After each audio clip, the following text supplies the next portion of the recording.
Hey guys, today we're going to be looking at some recent finds. I got these out of a toolbox that I just recently bought. Another video that I'll show you guys that toolbox and kind of the other stuff that I got out of it. These are two of the things that I got out of that toolbox. They're both Mac tools, pneumatic air impacts, impact guns, impact wrenches, whatever you want to call them. It's a 1/2 inch and a 3/8. Work really nice. This one has a boot on it. The boot's so old that I try to take it off. If I take it off, it's going to just destroy the gun or the boot itself. And it's an old Mac Tools boot. I really don't want to do that. So it's just going to look like this for the rest of its life, or until the boot breaks when I'm using it. But yeah, overall pretty nice. I mean, it definitely has had years and years of use. This one doesn't seem to have nearly as much use as this 3/8 one. The 3/8 one is definitely used up. I mean, it still works, and I'll show you that in a second.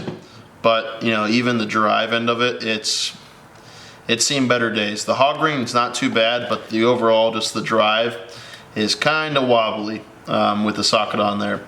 But it still has, you know, it's still pretty torquey.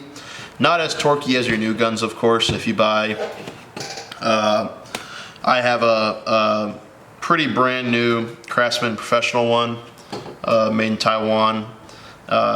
Definitely outperforms this 1/2 inch one. But I'm assuming this was probably made in the 80s or 90s. So something that was made in 2020 or something that was made in 1990 isn't really that fair of a comparison, of course. But for its time, these things were monsters. This model number is an AW234 for the 1/2 inch drive, and the 1/4 inch drive I don't think has a model number on it. I'm assuming that it probably used to have a tag in this back section right here. Clearly that tag is no more.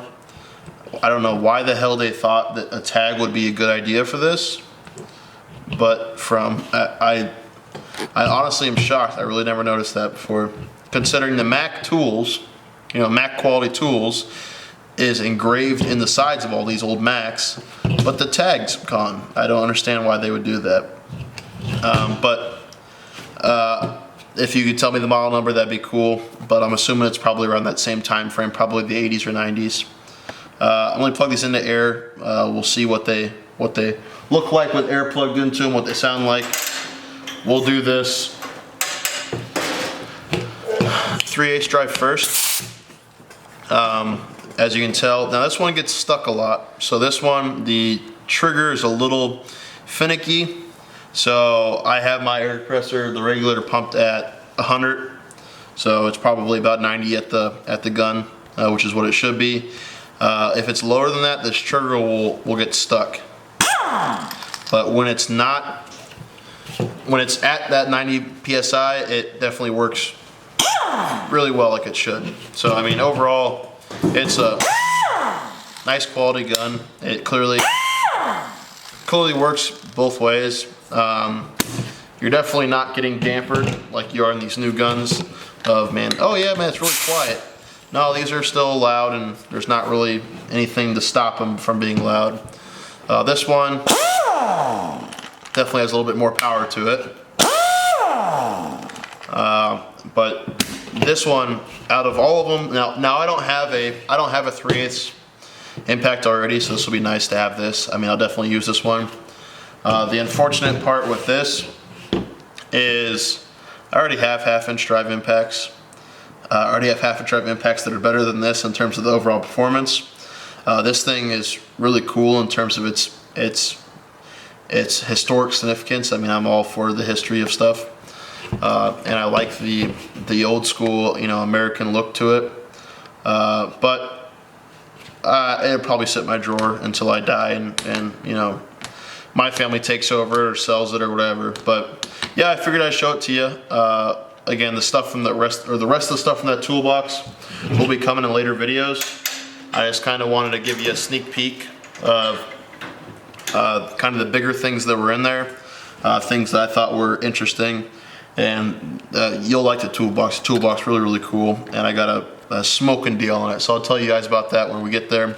If you have any questions or any information on this little guy, if you know anything about this, please leave it in the comments. I got no clue what the model number is or anything like that, so I'd love to figure that out, especially if I need parts in the future. Even if they even have parts for these, I would be surprised if they do. But leave it in the comments if you know what it is. If you have any ideas for future videos, make sure you tell me. And other than that, I'll see you guys next time.